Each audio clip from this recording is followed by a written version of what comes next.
눈에 보이지도 않을 만큼 작은 세계. 네, 거기서 원자 몇 개 크기의 오차 하나가 수백만 달러짜리 제품을 그냥 고철로 만들어버릴 수 있다면 상상만 해도 끔찍하네요. 만약 품질 검사를 위해서 그 미세한 세계를 직접 들여다봐야 한다면 어떨까요? 오늘 저희가 살펴볼 자료가 바로 그런 일을 해내는 한 기업에 대한 이야기입니다. 네, 오늘 청취자께서 보내주신 자료는 두 가지인데요. 하나는 파크 시스템즈라는 기업의 공식 분기 보고서, 그리고 다른 하나는 이 기업의 기술과 시장을 아주 깊게 파고든 투자 분석 보고서입니다. 아, 두 가지를 교차해서 보는 거군요. 네, 이 두 가지를 같이 보면 나노 계측이라는 이 첨단 기술의 최전선에서 지금 무슨 일이 벌어지고 있는지 아주 선명하게 드러나죠. 네, 그래서 저희의 목표는 명확합니다. 이 기업이 어떻게 기술적 한계를 넘어서서 세계 1위가 될 수 있었는지, 그 누구도 따라할 수 없다는 본질적인 경쟁력, 그 핵심을 청취자 여러분과 함께 이해해 보는 겁니다. 그럼 그 나노 세계로 한번 들어가 보시죠. 좋습니다. 그럼 한번 제대로 파헤쳐 보죠. 이 회사의 심장에는 원자 현미경, 영어로는 AFM, Atomic Force Microscope이라는 장비가 있더라고요. 네. 이름부터가 뭔가 범상치 않은데 우리가 흔히 아는 그런 현미경이랑은 완전히 다른 물건이겠죠? 완전히 다른 차원의 장비라고 보시면 됩니다. 보통 현미경은 빛이나 전자를 이용해서 보는 거잖아요. 그렇죠. 광학 현미경, 전자 현미경. 근데 원자 현미경은 그런 방식이 아니에요. 분기 보고서를 보니까 최고 배율이 수천만 배에 달한다고 나와 있더라고요. 와, 수천만 배요? 네. 감도 잘 안 오는데요? 그 정도면 대체 뭘 볼 수 있는 건가요? 원자 하나, 그 지름을 수십 개로 쪼개서 볼 수 있는 수준입니다. 세상에. 그러니까 단순히 이미지를 확대하는 걸 넘어서 표면이 원자 단위에서 얼마나 울퉁불퉁한지, 또 특정 부분의 전기적, 자기적 특성은 어떤지 같은 물리적인 특성까지 3차원 데이터로 측정해내는 장비죠. 아, 그러니까 그냥 사진을 찍는 게 아니라 거의 뭐 지형도를 그리는 것에 가깝군요. 맞습니다. 근데 아까 보는 게 아니라고 하셨잖아요. 그럼 어떤 원리인 거죠? 여기서 정말 흥미로운 지점이 나옵니다. 원자 현미경은 표면을 보는 게 아니라 말 그대로 느끼는 거거든요. 느낀다고요? 네, 이 기술의 핵심 원리는 비접촉 모드라는 개념에 있어요. 아주 뾰족하게 깎은 탐침, 팁이 있는데 이 탐침 끝부분은 원자 몇 개 수준으로 가늘어요. 네네. 이 탐침이 시료 표면에 직접 닿는 게 아니고요. 머리카락 한 올보다도 훨씬 가까운 거리까지 접근했을 때 원자들 사이에 서로를 살짝 끌어당기는 아주 미세한 힘이 작용합니다. 아, 혹시 그 자석의 N극이랑 S극이 서로 당기는? 뭐 그런 건가요? 네, 정확한 비유세요. 그걸 반데르발스임이라고 들으는데 AFM은 바로 그 미세한 인력을 감지해서 탐침과 표면 사이의 거리를 일정하게 유지하면서 이동하는 거예요. 아, 표면이 움푹 파여 있으면 탐침이 아래로 내려가고 튀어나와 있으면 위로 올라가겠죠. 그렇죠, 그렇죠. 그 움직임을 레이저로 측정해서 3D 이미지로 재구성하는 방식입니다. 와, 손을 대지 않고도 물체의 형태를 완벽하게 읽어내는 초능력 같은데요? 그렇죠. 그리고 이 비접촉 방식이 결정적인 차이를 만들어냅니다. 예를 들어 강력한 성능의 전자현미경은 진공 상태에서만 작동해서 살아있는 걸 관찰하기가 거의 불가능해요. 아, 맞아요. 하지만 원자현미경은 공기 중은 물론이고 심지어 액체 속에서도 작동이 가능합니다. 액체 속에서도요? 그럼? 네. 살아있는 세포가 배양액 속에서 어떻게 움직이고 약물에 어떻게 반응하는지 그 표면의 변화를 실시간으로 관찰하는 것도 가능해지는 거죠. 와, 세상에. 이건 거의 SF 영화에나 나올 법한 이야기인데요.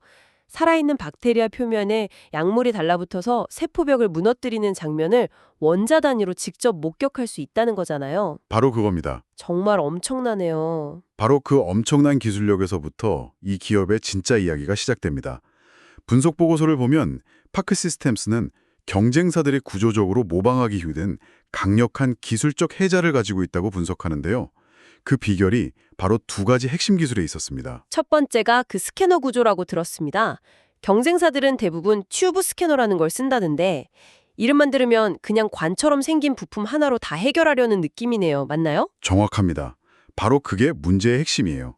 하나의 원통형 부품이 수평 XY로 움직이면서 동시에 수직, 지로도 움직임을 제어하려는 구조거든요. 네. 비유하자면 한 손으로 종이 위에 자를 대고 완벽한 직선을 그리면서 동시에 그 손으로 펜의 높낮이를 미세하게 조절해야 하는 것과 같아요. 아, 잠깐만요. 상상만 해도 되게 어려운데요. 직선을 긋는데 집중하다 보면 펜 높이가 흔들릴 거고 높낮이에 신경 쓰다 보면 선이 미세하게 휘어질 수밖에 없겠는데요. 바로 그겁니다.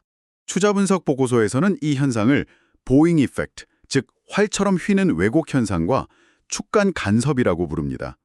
수평인 X축으로만 움직여야 하는데 수직인 Z축이 의도치 않게 미세하게 영향을 받는 거죠. 잠깐만요. 근데요, 요즘 소프트웨어 기술이 워낙 좋으니까 그 정도 왜곡은 그냥 프로그램으로 계산해서 보정해버리면 되는 거 아닌가요? 사실상 큰 차이 없는 거 아니에요? 아, 좋은 질문입니다. 청취자께서도 분명 같은 궁금증을 가지셨을 거예요. 물론 경쟁사들도 소프트웨어로 보정을 합니다. 그렇죠. 하지만 이건 마치 처음부터 흔들리게 찍은 사진을 포토샵으로 선명하게 만드는 것과 같아요. 어느 정도는 가능하지만 처음부터 삼각대 위에서 완벽하게 초점을 맞춰 찍은 원본 사진의 선명함을 따라갈 수는 없죠. 원본 데이터, 그러니까 날것의 데이터 질 자체가 다르다는 거군요. 그렇습니다. 특히 나노미터 단위의 오차가 수율과 직결되는 반도체 공정에서는 데이터를 보정한다는 것 자체가 엄청난 리스크거든요. 원본의 신뢰도가 모든 것을 결정하죠. 네. 그런데 파크 시스템스는 이 문제를 아주 근본적이고 우아한 방식으로 해결했습니다. 어떻게 해결했죠? 그냥 수평 스캐너와 수직 스캐너를 물리적으로 완전히 분리해버린 겁니다. 아예 분리를요? 네, 아까의 비유를 다시 쓰자면 자를 대고 직선을 그리는 손과 펜의 높낮이를 조절하는 손의 역할을 두 개의 독립된 장치에 완벽하게 나눈 거죠. 와, 발상 자체가 다르네요. 문제를 해결하려 하기보다 문제가 아예 발생하지 않는 구조를 만든 거군요. 맞습니다. 그렇게 하니 어떤 결과가 나왔나요? 앞서 말한 왜곡과 간섭 현상이 원천적으로 사라집니다. 소프트웨어 보정이 전혀 필요 없는 있는 그대로의 완벽한 원본 데이터, 로 데이터를 얻게 된 거죠. 이제 알겠습니다. 그러니까 다른 회사들은 일단 측정하고 소프트웨어로 고치자 하는 접근인데 파크 시스템스는 애초에 고칠 필요가 없는 정확한 값을 얻자 하는 거군요. 네, 수율에 목숨을 거는 반도체 회사 입장에서는 후자가 훨씬 매력적이겠네요. 네, 핵심을 짚으셨네요. 그리고 두 번째 비결이 바로 앞서 잠깐 언급했던 진정한 비접촉 모드, 즉 True Non-Contact 기술입니다. 이것도 경쟁사랑 차이가 있나요? 다른 회사들도 비접촉이라고 하지 않나요? 말은 비슷하게 하지만 방식이 다릅니다. 경쟁사의 주력 기술은 태핑 모드라고 하는데요. 탐침이 진동하면서 표면을 계속해서 가볍게 톡톡톡 두드리면서 측정하는 방식입니다. 마치 점자를 읽을 때 손가락으로 계속 점을 두드리는 것처럼요? 그런데 그러다 보면 문제가 생길 것 같은데요. 그렇죠. 아무리 가볍게 두드려도 접촉은 접촉입니다. 탐침 끝이 계속 마모될 수밖에 없고 폴리머같이 부드러운 시료는 표면이 손상될 위험이 있죠. 반도체 공장에서 탐침을 교체하려면 라인을 멈춰야 하고 이건 전부 비용이죠. 하지만 파크 시스템스의 기술은 탐침이 시료에 아예 닿지 않고 1나노미터 내외에 아주 미세한 거리를 유지하면서 원자 간의 힘만으로 측정하는 방식인 거고요. 바로 그겁니다. 이 기술이 가져오는 경제적 가치는 엄청납니다. 먼저 탐침 마모가 거의 없으니 교체 주기가 비교할 수 없을 만큼 길어집니다. 네네. 24시간 돌아가는 반도체 공장에서 장비를 멈추는 다운타임을 줄여주니 공장 가동률이 높아지죠.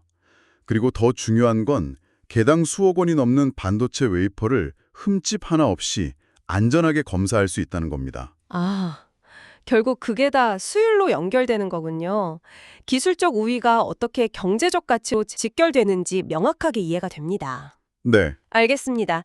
기술적으로 압도적인 건 이해가 되는데 이게 왜 하필 지금 이렇게 시장에서 주목받는 걸까요? 뭔가 특별한 계기가 있었나요? 네. 바로 반도체 산업 전체의 패러다임을 바꾸고 있는 거대한 기술 트렌드 때문입니다. 분석 보고서는 그 핵심 키워드로 하이브리드 본딩을 지목하고 있습니다. 하이브리드 본딩. AI 반도체나 고대역폭 메모리, HBM 이야기할 때 요즘 계속 나오는 단어인데요. 여러 개의 칩을 아파트처럼 수직으로 쌓아 올리는 기술 맞죠? 맞습니다. 이때 칩과 칩을 전기적으로 연결해야 하는데 기존에는 솔더 범프라는 아주 작은 댐납을 사용했어요. 네. 그런데 하이브리드 본딩은 그 댐납 없이 머리카락보다 가는 구리 배선을 직접 맞붙여서 연결하는 차세대 패티징 기술입니다. 신호 경로가 극적으로 짧아지니 속도는 훨씬 빨라지고 전력 효율도 높아지죠. 정말 꿈의 기술처럼 들리는데 당연히 엄청나게 어렵겠네요. 여기서 바로 AFM의 역할이 중요해집니다. 한번 상상해 보세요. 눈에 보이지도 않는 구리배선 표면을 원자 몇 개 수준의 오차도 없이 완벽하게 평평하게 만들어서 서로 붙여야 합니다. 네. 만약 표면에 수 나노미터 수준의 미세한 흠집, 보고서에 나오는 용어로는 움푹 파인 디싱이나 튀어나온 프로트루전이 조금이라도 있으면 어떻게 될까요? 당연히 제대로 붙지 않고 빈 공간이 생기겠죠. 그럼 그 칩은 불량이 되는 거고요. 맞습니다. 수백 개의 칩을 쌓아 올렸는데 단 한 층에서 접합 불량이 발생하면 그 비싼 칩 전체를 버려야 합니다. 아, 그래서 하이브리드 본딩 공정의 핵심은 이 구리 배선 표면의 평탄도를 나노미터 단위에서 완벽하게 검사하고 관리하는 겁니다. 기존 장비로는 그 검사가 어려웠던 건가요? 딜레마가 있었습니다. 기존의 광학 검사 장비는 축구장 전체를 빠르게 훑어볼 수는 있지만 바닥에 떨어진 작은 동전 하나를 찾아낼 만큼 정밀하지 못했습니다. 아, 정밀도가 떨어지는군요. 반대로 기존의 원자현미경은 동전을 찾아낼 정밀도는 있지만 축구장 전체를 샅샅이 뒤지기엔 너무너무 느려서 양산 라인에 적용하는 건 불가능했죠. 속도냐, 정확성이냐의 문제였군요. 이 문제를 파크 시스템스는 어떻게 풀었습니까? 아주 영리한 해법을 내놨습니다. 바로 NX 하이브리드 WLI라는 비장의 무기인데요. 이름 그대로 하이브리드 장비입니다. 네, 원자현미경의 정확도와 백색광 간섭계 WLI라는 빠른 광학 스캐너의 속도를 하나로 합친 거죠. 아, 두 기술의 장점만 쏙쏙 뽑아온 거군요. 작동 방식이 궁금한데요. 먼저 속도가 빠른 WLI가 300mm 웨이퍼 전체를 고속으로 훑습니다. 그러면서 이 부분 표면이 좀 이상한데? 싶은 의심 지점, 즉 핫스팟을 수백, 수천 개 찾아내서 좌표를 찍어둬요. 네네. 그러면 그 좌표 데이터가 바로 옆에 붙어 있는 정밀 AFM으로 전송되고 AFM이 그 핫스팟들만 골라서 자동으로 이동하며 나노미터 단위의 정밀 검사를 수행하는 겁니다. 와, 그거 마치 경찰이 광역 수사를 쫙 하다가 용의자를 딱 특정하면 그때부터 정예 수사팀이 집중적으로 파고드는 그런 방식이네요. 정확합니다. 속도와 정확성, 두 마리 토끼를 다 잡은 셈이군요. 바로 그겁니다. 불속 보고서에 따르면 이미 삼성전자, SK하이닉스, TSMC 같은 세계 최고의 반도체 기업들이 이 장비를 차세대 공정에 도입해서 테스트 중이거나 완료한 것으로 파악됩니다. 아, 정말요? 네, 하이브리드 본딩 시대의 표준 검사 장비가 될 가능성이 매우 높은 거죠. 기술 이야기만으로도 이렇게 흥미진진한데 이 회사의 시작은 거의 영화 같다고 하더군요. 창업자인 박상일 대표가 AFM 기술의 원조 중 한 명이라면서요. 네, 투자 보고서에 그 역사가 자세히 나옵니다.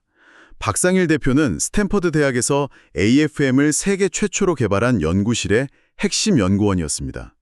그리고 1988년에 실리콘밸리에서 세계 최초의 AFM 상용화 기업인 PSI를 직접 창업했죠. 와, 그럼 그냥 기술을 따라가는 패스트 팔로워가 아니라 시장 자체를 만들어낸 퍼스트 무버의 DNA를 가진 셈이네요. 그렇습니다.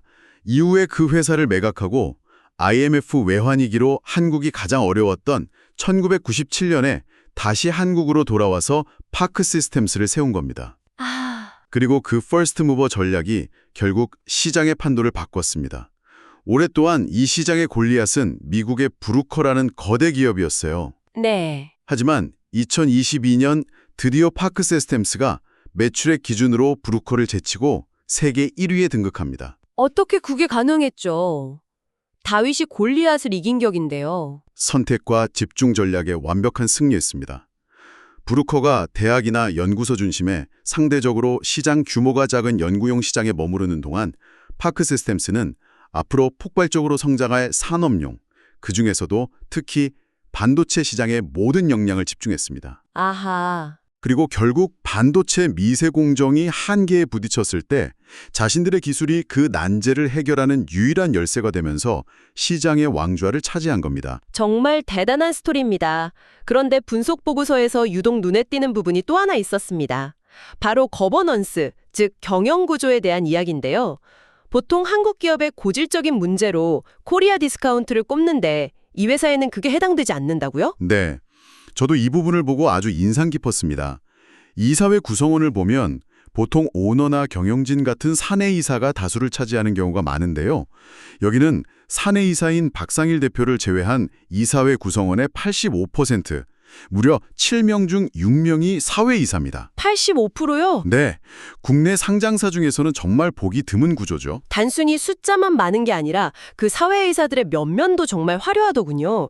전 과학기술정보통신부 장관, 전 중소기업청장, 그리고 LG디스플레이와 삼성디스플레이 사장 출신까지. 맞습니다. 그냥 이름만 빌려주는 거수기가 아니라 각 분야 최고의 전문가들로 방패막을 친 것 같은 느낌이었어요. 정확히 보셨습니다. 이건 대표의 독단적인 경영을 견제하고 각 분야의 전문적인 식견과 네트워크를 경영에 실질적으로 반영하는 정말 이상적인 구조인 거죠. 그렇군요. 주주 구성을 보면 이런 신뢰가 더 명확해집니다.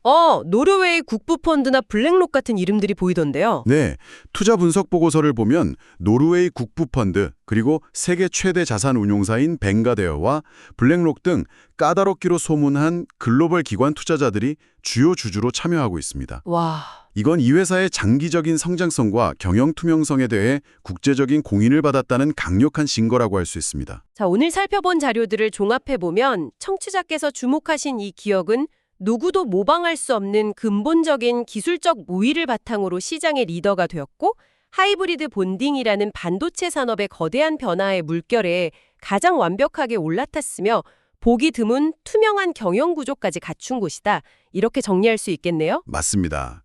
여기서 한 걸음 더 나아가서 더 큰 관점에서 보면요. 파크 시스템스는 단순히 장비를 파는 회사가 아닙니다. 그게 무슨 말씀이시죠?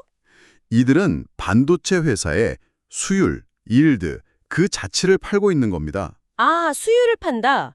굉장히 중요한 지적이네요. 반도체 산업에서 수율 1%를 올리고 내리는 것이 수천억, 수조 원의 이익과 손실을 결정합니다.